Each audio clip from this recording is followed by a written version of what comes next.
4 दिसंबर दिल्ली में एमसीडी चुनाव की ये तारीख है, यानी कि 4 दिसंबर को वोट डाले जाएंगे और 7 तारीख को 7 दिसंबर को परिणाम आ जाएंगे। दिल्ली में एमसीडी चुनाव की तारीख का ऐलान हो गया है। राज्य चुनाव आयोग ने 4 दिसंबर को एमसीडी के लिए वोट डाले जाने की तारीख का ऐलान कर दिया है।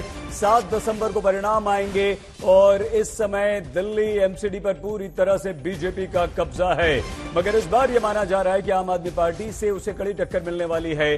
217 में बीजेपी ने 181 वार्ड में जीत दर्ज की थी और आम आदमी पार्टी को 48 और कांग्रेस को 30 वार्ड्स में जीत मिली थी। इस बार के चुनाव से पहले संसद में एमसीडी बिल पेश किया गया, जिसके बाद दिल्ली में जहां नॉर्थ, साउथ और ईस्ट 3 एमसीडीज हुआ करती थी, अब उसे 1 कर दिया गया। तो अब 4 तारीख को दिल्ली एमसीडी के लिए वोट डाले जाएंगे और परिणाम आ जाएंगे 7 तारीख को ही। तो परिसीमन के बाद जहां कुल 272 सीटें हुआ करती थी, वहां अब 250 सीटें हो गई हैं और दिल्ली नगर निगम 2022 में बीजेपी को अगर एक और जीत मिलती है तो इसका संदेश काफी दूर तक जाएगा, क्योंकि बीजेपी यह संदेश देना चाहती है कि अभी भी जमीन पर उसकी पहुंच है। भले ही दिल्ली में इस समय आम आदमी पार्टी की सरकार हो, लेकिन एमसीडी पर बीजेपी का कब्जा है। तो दिल्ली नगर निगम 2022 के चुनाव की तारीख है 4 दिसंबर। 7 दिसंबर को परिणाम आएगा और अब जमीन पर मतदाताओं को लुभाने के लिए बीजेपी, आम आदमी, कांग्रेस तीनों जो हैं वो यहां पर जुड़े हुए हैं। हम एक बार फिर से सुशांत के पास जल्दी से लिए चलते हैं। सुशांत, बताइए। देखिए सही, 4 तारीख को इस पूरे चुनावों को लेकर के मतदान होगा, 7 तारीख को रिजल्ट आएगा। मैं आपको समीकरण बता देता हूं। 2017 के अंदर जब ये चुनाव हुआ था तो 181 सीटों पर बीजेपी ने कब्जा जो है जमाया था।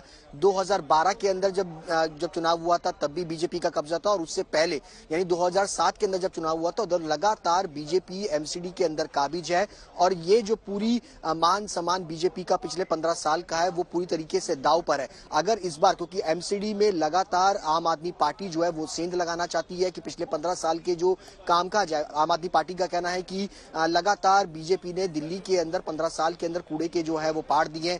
वहीं अब इस पूरे मामले पर बीजेपी जो है वो काउंटर जो है उस तरीके से कर रही है कि यमुना मैली, दिल्ली की हवा मैली, दिल्ली में हर तरीके की परेशानियां जो है वो दिल्ली वालों को झेलने के लिए पड़ती है। लिकर पॉलिसी का मुद्दा पिछले कई दिनों से लगातार जो है वो उठता रहा। ये तमाम मुद्दे हैं जिसको लेकर के लगातार जो है वो लड़ाई जो है वो देखने को मिल रही है दिल्ली की सड़कों पर। अब चुनाव है, आम आदमी पार्टी भी दमखम के साथ जो है वो चुनाव लड़ेगी। ये पूरी तैयारियां जो है वो चल रही है फिलहाल। सुशांत, आप बने रहिए हमारे साथ। कुलदीप कुमार जी और हरिशंकर गुप्ता जी दोनों हैं। कुलदीप जी, भले ही दिल्ली में आपने सरकार बना ली, लेकिन एमसीडी में आप बीजेपी को टक्कर नहीं दे पाए। इस बार आपका मुद्दा क्या होगा और क्या उम्मीद आपको है? पिछले 17 सालों से नगर निगम के अंदर भारतीय जनता पार्टी की सरकार है और उस नगर निगम की सरकार ने दिल्ली के अंदर जगह जगह कूड़े के ढेर और दिल्ली के अंदर 3 कूड़े के पहाड़ बनाए हैं। और मुझे लगता है इस चुनाव में सबसे बड़ा मुद्दा कूड़े का मुद्दा है, क्योंकि दिल्ली वालों के घर से कूड़े के ढेर और उनके घर के आसपास बनने वाले कूड़े के पहाड़, दिल्ली में 3 बड़े कूड़े के पहाड़। लेकिन कुलदीप जी, आप पे आरोप तो ये भी लग रहा है ना, दिल्ली वासी कह रहे हैं कि अब जब एमसीडी के चुनाव आए तो आपको कूड़े की याद आई, इससे पहले आपको कूड़े के पहाड़ नहीं दिखे, कूड़े के ढेर नहीं दिखे। देखिए, पिछले 15 सालों में दिल्ली से कूड़ा सफा नहीं हुआ, कूड़े की सफाई नहीं हुई। आज हर दिल्ली वाला मच्छरों से परेशान है, कूड़े से परेशान है। भारतीय जनता पार्टी की 15 साल की सुशासन जो इन्होंने भ्रष्टाचार किया एमसीडी में, उससे परेशान है। और आज मैं परेशान नहीं हूँ, मुझे याद नहीं आई, दिल्ली वालों को पहले से याद है कूड़े की, क्योंकि उनके घर जाके कूड़ा पड़ा हुआ है। वो कैसे भूल सकते हैं कूड़े को? वो कभी नहीं भूल पाएंगे इस कूड़े को। जो कूड़े के पहाड़ दिल्ली में 3 भारतीय जनता पार्टी ने दिए हैं, गाजीपुर, भड़कवा और ओखला, जहां आसपास रहने वाले लोगों के घरों के आसपास बीमारियां फैल रही है, कैंसर की बीमारियां पड़ रही है। और उसके बाद फिर दोबारा और 16 नए कूड़े के पहाड़ बनाने की प्लानिंग भारतीय जनता पार्टी ने कर दी है। तो दिल्ली के लोग, गुप्ता जी आपको रोक रहे हैं हम। कुलदीप जी, गुप्ता जी आपके पास आए, उससे पहले आपको सुशांत के पास ले चलते हैं। सुशांत के साथ कुछ मेहमान हैं। 1 मिनट बस करके।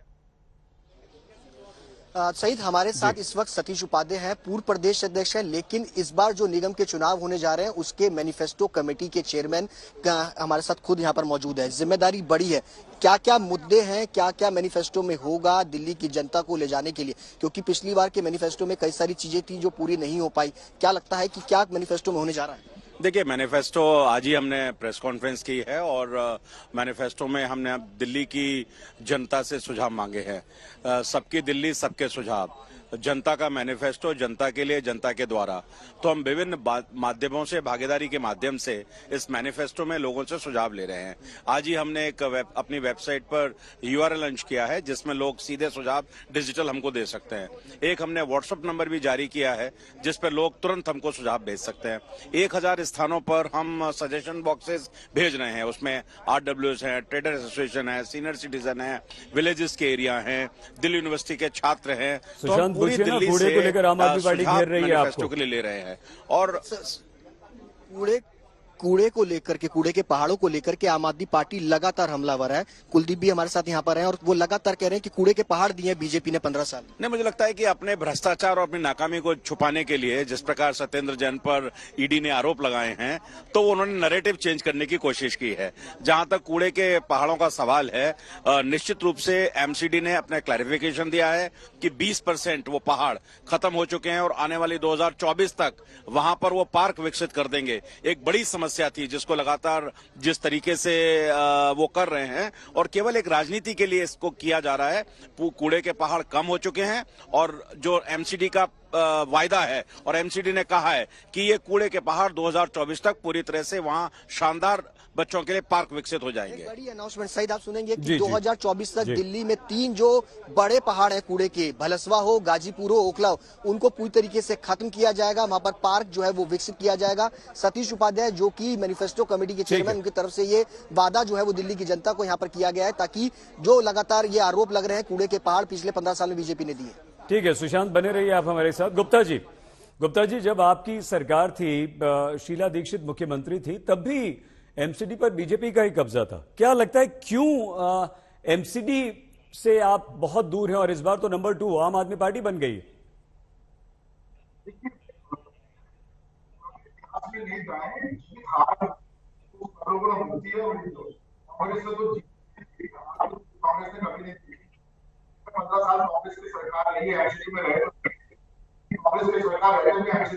गुप्ता जी, आपकी आवाज ठीक से नहीं मिल पा रही है हमें।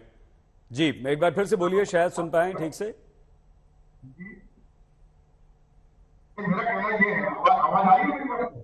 नहीं, आ तो रही है बट बहुत साफ नहीं आ पा रही है। हमारे दर्शक सुन नहीं पाएंगे आपको। अपनी बात प्लीज पूरी कीजिए, बताइए क्यों MCD से पिछड़ते जा रहे हैं कांग्रेस आप लोग? नहीं, ऐसा बात नहीं। देखिए, पुरानी बातें, जीत और हार की देखने की जरूरत नहीं है। आज तत्काल के अंदर, वर्तमान के अंदर क्या स्थिति है इस पार्टी की, वो देखने की जरूरत है। 15 साल कांग्रेस की सरकार रही, जीत तो कांग्रेस ने जीती, जीत देखी है कांग्रेस ने हार मत देखी। बीजेपी की MCD में सरकार थी, पूरा सपोर्ट कांग्रेस करती थी, इसलिए करती थी कि वहां पर कोई कामकाज को सफल न करना पड़े। लेकिन आज 8 साल से जो MCD और बीजेपी के अंदर, MCD में और दिल्ली सरकार में हो रहा है, ये भी लोगों से अलग दिखे नहीं है। हर आदमी इस चीज को जानता है कि किस प्रकार मैंने लड़ाई झगड़े, एक दूसरे के काम को रोकना और दिल्ली में प्रचार कौन हुआ, कष्ट किसको हुआ, दिल्ली को कष्ट। बहुत धन्यवाद गुप्ता जी, वैसे भी आपकी आवाज साफ नहीं आ पा रही है। कुलदीप कुमार जी, आपका भी धन्यवाद। सुशांत मेहरा हमारे संवाददाता थे, उनका भी धन्यवाद। लेकिन 4 दिसंबर को MCD का चुनाव, 7 को आएगा रिजल्ट।